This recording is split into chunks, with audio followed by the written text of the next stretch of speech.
Hey everyone, this is Keegan83 and welcome to another edition of the Super Gaming Network series. Today's episode is going to focus on Nintendo's newest upcoming console, the Nintendo Wii U. Now, if you watched my special recap episode from earlier this year, I mentioned how while I was interested in the newest Nintendo system, I wanted to save my overall thoughts about it until we got closer to E3 of this year. Unfortunately, I didn't really get a chance to reveal my thoughts about the system because during that time, I had to take care of something in my own personal life. But now that both E3 and San Diego Comic-Con have long run their course by this point, and Nintendo has also recently revealed more information about the Nintendo Wii U, I think it's finally time I get around to doing this. So without further delay, let's dive into the details of Nintendo's newest console, the Nintendo Wii U.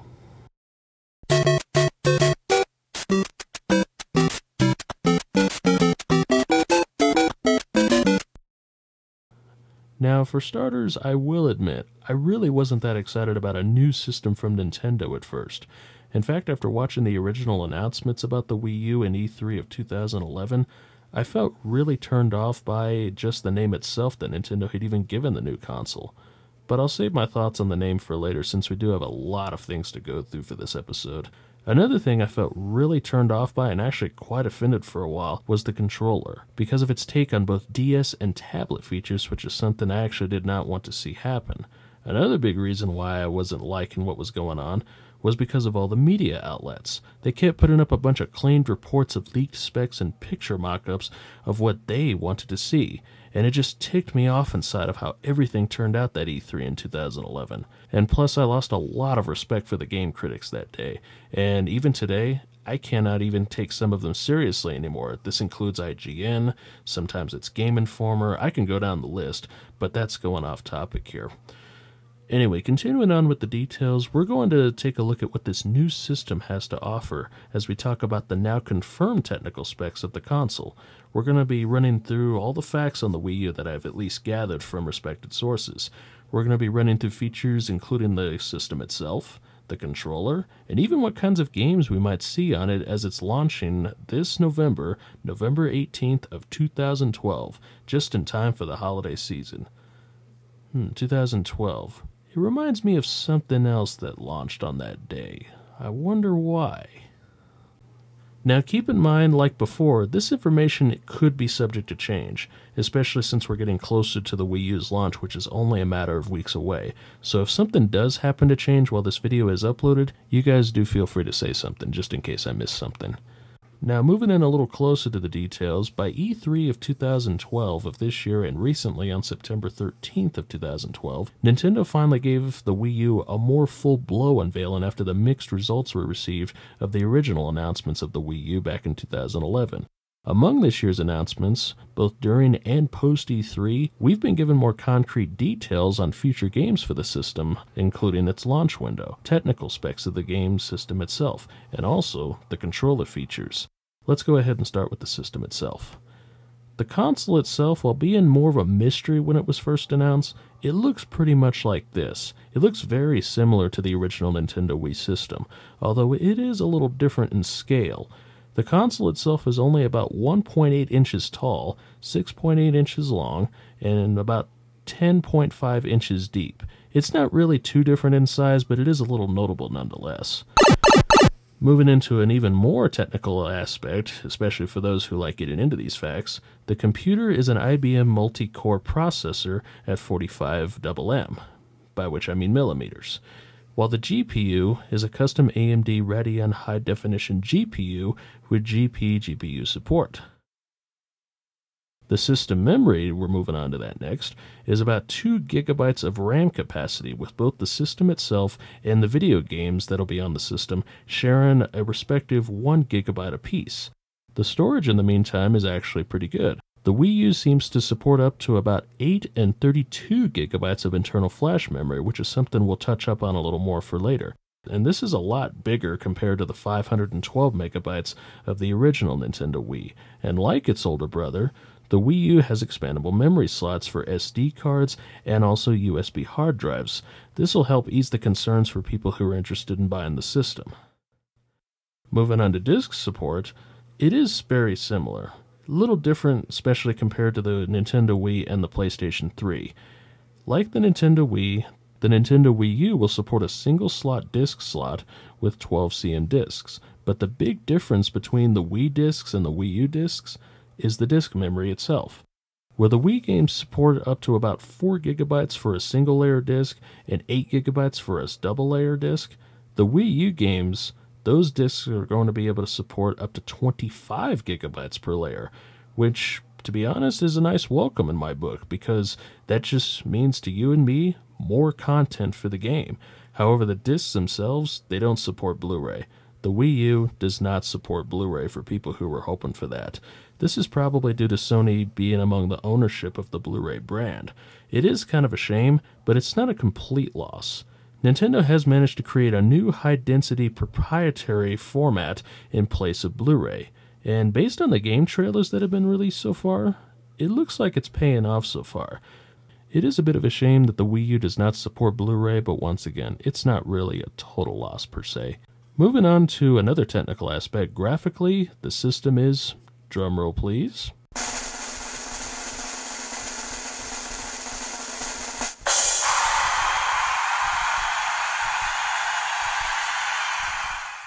HD. The Wii U supports graphics that are now upwards of where the Xbox 360 and the PlayStation 3 are, producing with resolutions that range from the original Wii's 480p to the now highest definition of 1080p with HD. It also supports 4x3 and 16x9 for regular and widescreen display, and there's also compatible cables ranging from HDMI to component cables, S-video, and composite cables for all your video output needs. Moving on to the audio features, audio-wise, the Wii U has a 6-channel PCM linear output by an HDMI connector. You can also use the analog support with an AV multi-out connector. Sounds like we're playing with more power. Now, moving away from the console itself, we're going to move on to the controller features now. The Wii U supports up to 4 players, just like its older brother, the Nintendo Wii. But with the new system, there's even a possibility for a 5th controller spot thanks to the new tablet-like features of the controller, the Wii U tablet. But nowadays, it's called the Wii U Gamepad. It was renamed earlier this year. Following its original unveiling, the Wii U Gamepad has seen a number of updates since it was first displayed in 2011. The first big thing to point out is the joysticks. While the prototype looked like it had the joysticks of the 3DS's, they've been updated with more traditional joysticks, which is another big plus because it'll be easier on people's thumbs who play the games.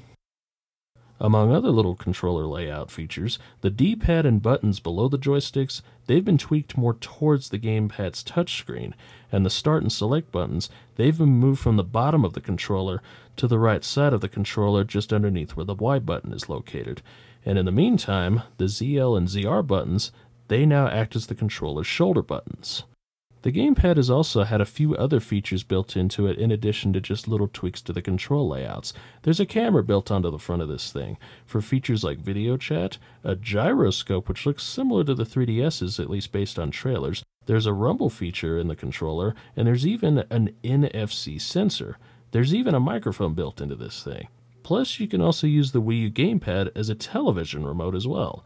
Another little feature to talk about is that the gamepad includes streaming capabilities, which I guess will now lead us to segue into the gamepad's touchscreen. To be honest, everyone, the touchscreen acts pretty much like the DS and 3DS handheld systems. You can still use it for features like drawing pictures, and also use it for control input for certain things like game maps, item inventory, and even a few other things that encourage new little nuances in gameplay mechanics, especially for the upcoming games, which we'll get to a little later. In the meantime, for the streaming capabilities that I mentioned just a few seconds ago, this is going to act in both part of games and even television. We'll start with games themselves. Where games are concerned, say for example, you're sitting on the couch, you're playing, say, a Mario game for example, but then someone in your family walks into the living room and he or she wants to watch something on television, like a movie or get the news report, something like that. Well, In order to not inconvenience your family member as well as yourself, you can actually use an option to stream your game's output from the main TV to the Wii U gamepad's touchscreen. You can continue playing your game from there while your family member can conveniently watch something on television. It's not actually a bad idea when you think about it, because it gives your family member as well as yourself the convenient way of accessibility. So once again, it's not a bad idea. Plus, it helps ease any concerns between your family member and yourself. That way you're considerate of each other. As far as where television features go, Nintendo has announced a new feature called Nintendo TV. Yeah. Anyway, the Wii U supports all cable and dish providers now. There's really no monthly fee, but I'm not exactly sure about that fact. Think of this feature as the Netflix for Nintendo, although it's on a Nintendo console for all your streaming needs. Speaking of which, Nintendo has also announced that the Wii U will pretty much include all of the active streaming networks on the Wii U gamepad. You get your, of course, Netflix, Amazon TV, Hulu Plus, YouTube, and also regular live television streams. You can also access a TiVo player for those who have that as a provider. Man, they sure have packed a lot into this, by the way. Now, in addition to the Wii U gamepad, Nintendo has also announced another controller as an alternative to players, the Wii U Pro Controller. This is actually a controller that was announced to help cater to fans who favor a more traditional style of gaming, which is another plus in my book, especially for people who prefer this style of gameplay. The layout is a little switched around a bit, even though it does have a more traditional controller output. Yes, it does resemble an Xbox 360 controller, but it is a nice alternate way of attracting an audience for people who look for this style of gameplay, especially once again for those who are looking to buy the system. Going back to the actual system, with all of the streaming capabilities and download features, here's an interesting question. What is the state of the Wii U's online capabilities?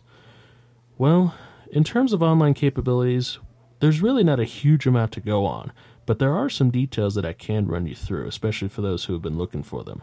Nintendo has apparently noted that friend codes will at least not return, or at least be more tolerable for the Wii U. And to a lot of people, that's a big relief, because I've heard a lot of people say they had a lot of bad experiences on the Nintendo Wii U's friend codes for the online features of the system. Nintendo US President Reggie Fils-Aimé, he has also gone on record saying that the online system for the Wii U will be better in quality and will have a quote-unquote robust online. With all the streaming features that I've already mentioned before, Nintendo is starting to also utilize a new online system called Nintendo Network, which has also been featured in some of the recent 3DS games that feature an online component in these recent times. Think of this as Nintendo's own version of either PlayStation Network or Xbox Live, only it's Nintendo's online service. As Nintendo, they've also been exploring the possibilities of online gameplay for multiplayer purposes, as well as strategy guides for downloading convenience, and also DLC for actual games themselves in Nintendo's own eShop. This could prove to be very interesting, especially for those future first-party titles like Mario and Zelda and Donkey Kong and Pikmin and Pokemon and F-Zero, Star Fox. Hopefully those two make it in, just to name a few out there. As me personally, I would love to see some downloadable content in terms of extra levels and such for our favorite first-party games that Nintendo usually brings out for a console. Now, another big question among many is, what's the state of the Virtual Console and WiiWare services for the Wii U? There is good news for us gamers, as both Virtual Console and WiiWare services are returning on the system. There have also been recent reports that downloadable GameCube games might even graze the Virtual Console now. But other than those little reports that have been coming out, and this is coming from a few weeks ago from sites like Nintendo Everything and I think even Game Informer, I'm not exactly sure on that since I don't read the magazine very much, there's not really anything else to go on for this in terms of GameCube games coming to the Virtual Console, so only time will tell on that one. Now, another question is, with the Virtual Console and WiiWare services coming in, does this now mean that we'll be getting access to the already existing catalog of both Virtual Console and WiiWare titles that are already on the market? This remains to be seen, but personally, and this is just a suggestion that I'm throwing out here, I think it would be a great opportunity if, say, Nintendo took the existing list of the Virtual Console and WiiWare games and continued adding classic games to the list. That way, publishers that have already agreed to put their games on the list, they can continue selling the games that they've already posted and also give players more accessibilities to said classic games. And then you can just continue adding to the list. More accessibility, and more players get access to those favorite games that they may have played in their childhood or at least are interested in trying those games out. Now, speaking of classic games for just a little bit more, the Wii U also supports backward compatibility. Where the Wii supported most of the accessories from the GameCube's days, it's safe to say that the Wii U will support all of the Wii games and accessories. This includes the Wiimote nunchuck combinations, the Classic Controller Pro, the Wii Zapper, and the Wii Balance Board. Plus, these control options can even be used for the upcoming Wii games, which is another good plus in that book. There is some sad news, however, especially for those who were hoping to use the GameCube games, GameCube controllers, and even the GameCube memory cards for the Wii U. The Wii U, unfortunately, doesn't support them. So that means the GameCube is officially retired now after a good 10-year run in terms of both the original GameCube's lifespan and the Wii's lifespan. It's a real bummer, actually, because I know a lot of people say how much they love using the GameCube controllers for games like Smash Brothers, just to name one out there. But thanks to the traditional controller that Nintendo has already announced, maybe that'll help soothe the pain, but that's another thing that only time will tell. One last thing to mention before we really get into the games is that Nintendo has brought back the Miis in a feature called Miiverse. Think of it as the Mii Channel and the Mii Plaza, but with a more social media-based system that's also been expanded upon with Nintendo's own twist on it. As you can now see other players' Miis on your own television screen with notices and emails from other people who are playing games, and you even get notices for people who are playing the games online that you're already friended with. You can even send Twitter-like messages to each other. Such messages may even be seen on upcoming games. Players can also use a chat system called WeChat, where players can chat to each other online.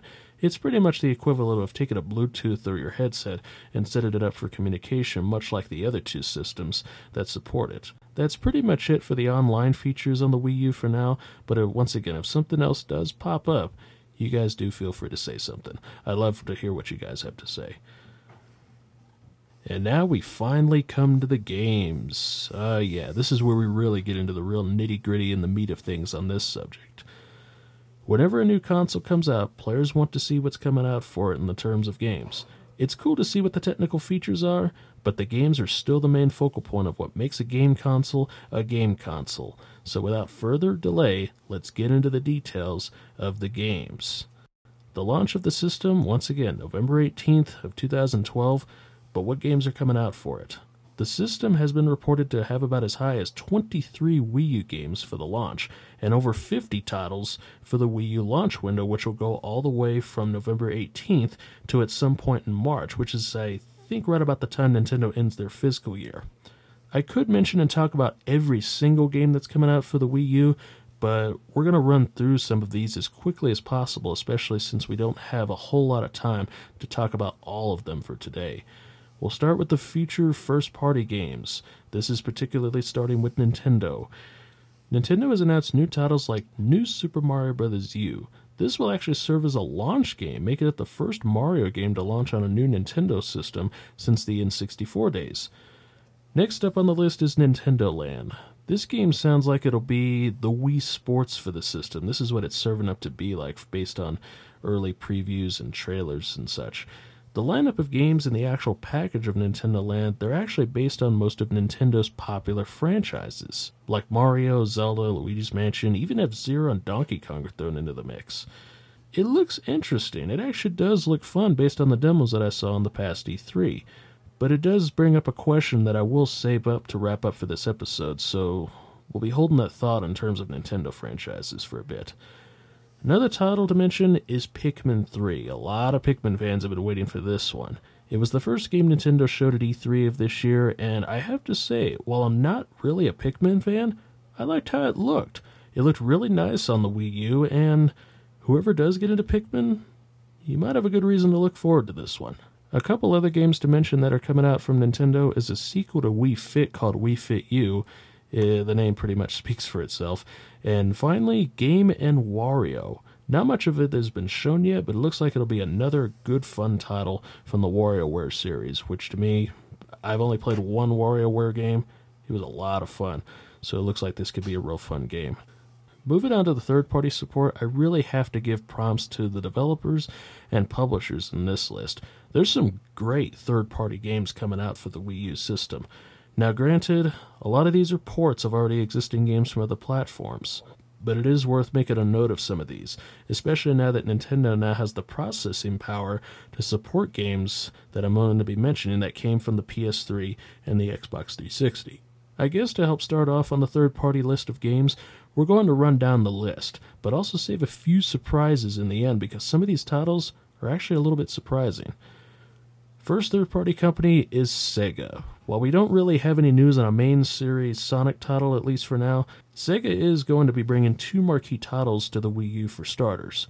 They're bringing Sonic and All-Stars Racing Transformed and Aliens Colonial Marines from both Sega and Gearbox Software, who just recently completed Borderlands 2. Up next is EA. EA, who pledged heavy support for the Wii, they're pledging heavy support for Nintendo once again with ports of Madden 13 and Mass Effect 3 from BioWare. What's this, Nintendo allowing M-rated games on a Nintendo system? Well, fans of this next one will be a bit surprised and pleased in this regard. Ninja Gaiden 3 is coming to the Nintendo Wii U as Ninja Gaiden 3 Razor's Edge from Tecmo Koei and Team Ninja. This has been noted as more of a director's cut of sorts, as the game will be featuring a lot of new features that weren't featured in the original release that came out earlier this year. Up next is a game that was definitely my favorite from last year, Batman Arkham City, which has now been rebranded Batman Arkham City Armored Edition from both Warner Bros. And Rocksteady Studios, with a newly branded studio, WB Games Montreal, contributing to the port. This game has been touted as a new gameplay experience with the Wii U gamepad. There's also been news reports claiming that all of the previous DLC for the original release, it will be included with the Wii U version itself. So if you missed out on this game, you'll have another system to at least try it out on. I'm not exactly sure if this will also support traditional controls or even be pretty much the same kind of game. It's a little unclear about what Batman Arkham City Armored Edition is going to be like. So hopefully it does have the features where you can at least use the gamepad for certain things, as well as another gameplay standpoint, while you can also have the traditional standpoint. That way people get both sides of the ball, as well as get the full experience of how good Batman Arkham City was. And I could rant on that for a long time. Now, with all of the ports of the games the developers are putting on the console, it doesn't mean the Wii U has lost out on a few major exclusives. This is where the big surprises are coming in. First up is Lego City Undercover, the first Wii U exclusive from Warner Bros. And Traveler's Tales Games. This game was announced last year in 2011 at E3 as one of the very first exclusives for the Nintendo Wii U, and like Lego Batman 2, it's an open-world game, but this time you're not playing really as an established superhero or a treasure hunter for that matter. You're playing as a detective who will solve crime in the Lego streets. It looks like an interesting game. It looks like another Lego title that people can get into, but it does look kind of fun nonetheless. Next up is Ubisoft, who's by the way announced a dozen titles for the Wii U system. They've also announced a few system exclusives. First up is Rayman Legends, a possible sequel to the successful Rayman Origins. And the next game, Zombie U, a zombie survival game that's been touted as brutally difficult, yet unique. This is actually on the list of some people's list of Wii U games to buy, especially since of how well it was received. Oh, and Assassin's Creed 3 from Ubisoft? Yeah, that's coming too. I almost forgot to mention that.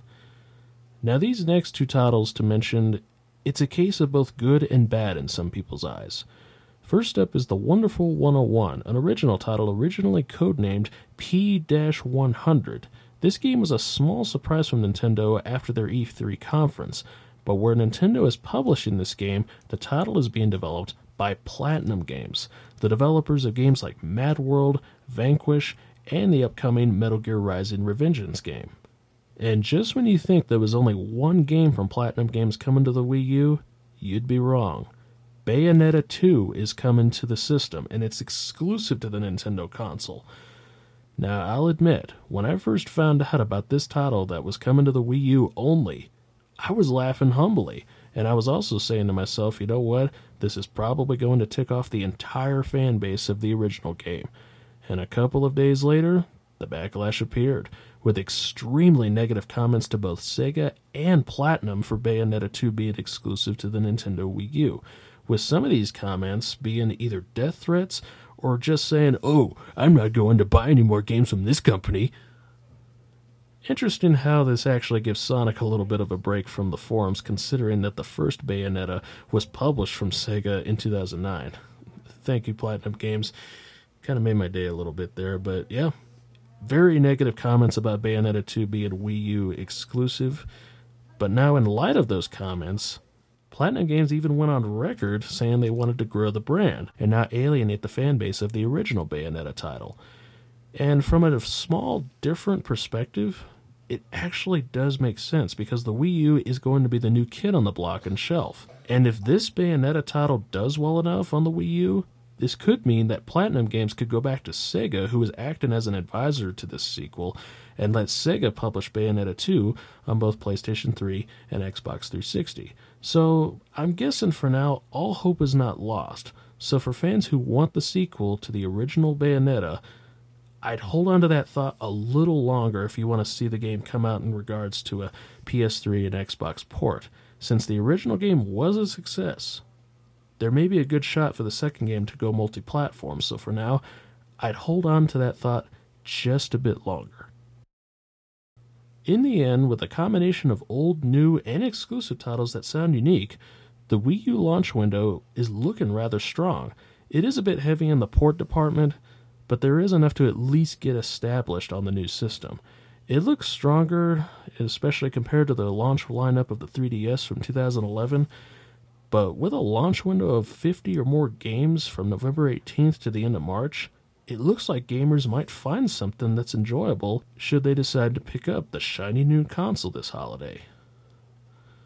All in all, it looks like the Nintendo Wii U has potential of being a good system. There's some pretty good technical specs, a wide range of controllers, an online function in multiplayer and virtual console and social networks that looks like it could be better, and a nice lineup of titles that definitely give the impression that Nintendo is trying to regain the core audience while keeping the casual gamers as well. And the updates to the controller, while looking rather questionable in the beginning, it looks like it could be more appealing now in games and its range of features. It all looks pretty good, but before we wrap up today's episode, I have developed a few notes of things that I have noticed, especially when it comes to nitpicks. First and foremost is the cost. There have been rumors of the Wii U costing upwards of about $300 to $400, but thanks to Nintendo and the announcements on September 13th, a final price point and bundles have been announced. Taking a reference from the PlayStation 3's launch, the Nintendo Wii U will launch on November 18th with two different bundles. One's called the Basic Package, while the other is called the Deluxe Package, which also confirms what colors the system will be at launch.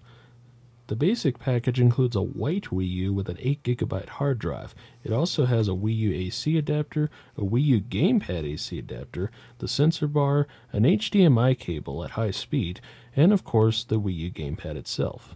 This package will retail at about $299.99, roughly $300, which is quite reasonable, although some people might see it as bare bones. The Deluxe Package, in the meantime, includes the black Wii U and gamepad, the same adapters, the sensor bar, and the HDMI cable. Pretty much the same thing as the basic set. But also, in addition to the basic setup, you get a few little extras for the Deluxe Package. You get a Wii U system stand, which sounds like you'll be able to stand the system up just like the original Nintendo Wii had for its launch, a Wii U gamepad charge cradle and stand, and 32GB of storage. And you also get a copy of Nintendo Land right out of the box. This bundle will retail at $349.99. So in comparison, it looks like the deluxe model would be the bigger buy, because you get the extras that I've already mentioned, including the larger storage base and a copy of a game that would cost at least $50 as a separate purchase, which does lead to a question: how much will the games cost? Well, it's going to be the same as a PS3 and Xbox 360 game, $59.99, $60, which is not too surprising, but then again, it's still a bit high considering what you're getting, but I'll leave it at that. Going back a bit, the deluxe package for the Wii U looks like something I would suggest you try to get if you can afford it, because you actually get a nice amount of stuff right out of the box compared to just the basic package. But I will tell you right now, it is going to be really hard to find the deluxe package, let alone the basic package from your favorite store, because pretty much all of them are sold out in terms of pre-orders. And it only took a few days for the pre-orders to fill up after the September 13 announcements. I hear that Walmart was still trying to take orders for the deluxe package, but that was at least a couple weeks ago. And by the time of this recording, if you can find a deluxe Wii U package in a store by this point, more power to you. But if something does happen where you can't, you may be better off either waiting for it to become available again, or at least find the basic package if you can even find that. It really depends on your preferences.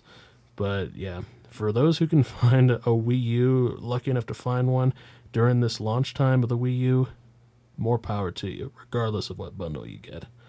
Next thing, and this is more of a nitpick, but why choose and keep the name Wii U for the new system?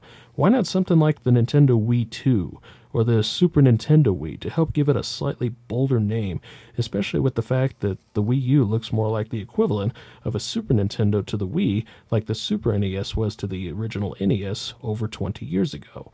It's probably Nintendo just trying to keep the brand because the Wii was so successful, which I can understand. But I just find it a little hard to embrace the name Wii U compared to all of the other names that the Nintendo systems have been before. Again, this is really just a nitpick, and it doesn't really hamper my excitement for this system. I am really looking forward to this system. Last thing to mention, which is something that I actually mentioned that I save for later on, is that while games like Mario and Pikmin were announced, where's the rest of the Nintendo mascots? It is still way too early to tell right now, given that the system isn't really even out yet by the time of this video. And games do take at least 2 years today to make. But after E3 of 2012, a lot of fans were asking where the rest of the Nintendo mascots were, especially given that some of them haven't even been seen since the GameCube days. I really hope that we see a nice variety of the Nintendo characters on the Wii U, because not only would it be nice to see how the rest would do on a new console, but it would also remedy the fact that there is a concern now among fans that Nintendo is relying too much on a chosen few, instead of utilizing the entire roster with the exception of the Super Smash Bros. Games, which serves as a video or two on its own. Again, I really hope we get a nice variety, as I'm once again really looking forward to the Wii U, and what kinds of games to look forward to in the future on the system. Maybe I'll talk about what kinds of games the Wii U could have, like maybe a wish list of sorts, but that's another subject for another time. And this wraps up another episode of the Super Gaming Network series. Until next time, I'm Keegan83 of We Fell in a Tree. I hope you guys enjoyed the video as always. It is a bit on the long side, but when you have a new system to talk about, you can go on for a little while. But once again, thank you for watching. I'll catch you on the flip side, everyone. See ya.